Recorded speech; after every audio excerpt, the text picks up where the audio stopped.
You may have been to a zoo, and you might think of a zoo as a fun place to go with your family to see and learn about wild animals that you would not see in regular day-to-day life. But unfortunately, zoo animals are often mistreated, traded, sold, and or killed. Many zoos are inhumane because their main focus is not the well-being of their animals. A lot of them focus primarily on profit and do not accurately represent animals in their natural environments. These 2 points that I've shared with you can result in mental health issues for captive animals.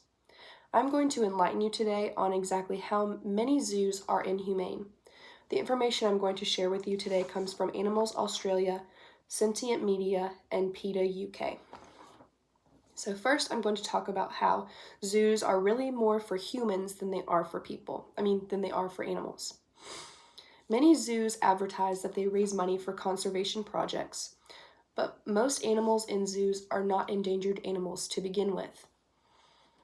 Animals Australia states that former zoo director David Hancock estimates that less than 3% of a zoo's budget goes to conservation, while the majority goes towards high-tech exhibits and marketing efforts to lure visitors.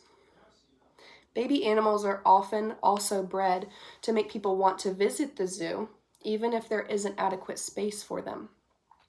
This often results in surplus of animals, which then can be killed to manage the surplus. Animals Australia also says that zoos routinely trade and relocate animals who they deem to have outlived profitability or who no longer fit into breeding schemes. For example, animals may be used to breed an animal to have a baby, and then they can advertise and say, oh, we have a new baby giraffe, come and see the new baby giraffe. And then once the parents are used to have the baby giraffe, then they will be killed. Sentient Media says that some zoos sell animals, the surplus animals, to private owners who may keep the animal in tiny cages for amusement or killed for taxidermy. So next, I'm going to talk about the psychological well-being of zoo animals.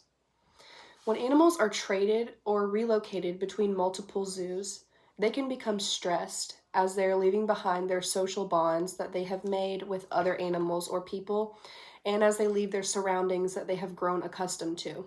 And this comes also from Animals Australia. Zoo animals are often taken from their natural environment and placed into confined, crowded, and artificial enclosures. These aspects can cause animals to engage in stereotypy, which Sentient Media defines as a condition in which non-human animals engage in repetitive behaviors with no apparent purposes. This can be presented as pacing for hours on end, wagging tails abnormally, or picking their own fur. Similar to stereotypy, zoochosis is a form of mental illness that can be a result of zoo animals' living conditions. This also may present itself as pacing, walking in tight circles, rocking, swaying, or even mutilating themselves. This information comes from PETA. Animals experiencing zoochosis are sometimes given antidepressants, antipsychotics, or tranquilizers to control this behavior and make it seem to customers as though they are acting normally. So lastly, I'm going to talk about how zoos are not as educational as they may seem.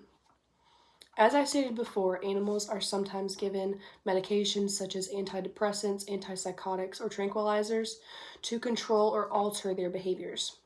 This means that most captive animals in zoos are unable to live in a way that they would naturally, and this comes from Animals Australia. The enclosures in zoos are not accurate representations of the natural habitats of these animals.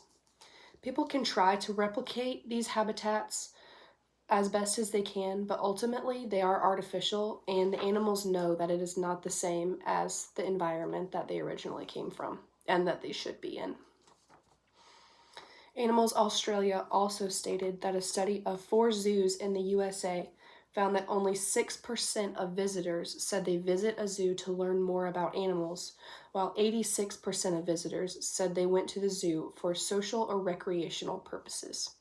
If you want to learn more about animals, a better option would be watching nature documentaries or researching online about animals rather than visiting a zoo. Today, I have shared with you some information about how zoos can be unethical and inhumane. I have talked about how most zoos exist solely for profit, living in captivity can cause psychological distress, and how zoos do not provide an accurate depiction of animals in their natural environments. So, after hearing the information I've shared with you today, I would like to encourage you to do some extensive research on zoos before you visit. Some zoos are ethical and do care about the well-being of their animals, but many are quite the opposite. Being educated on this topic is very important as to not provide revenue or attention to these zoos that are unethical. Thank you.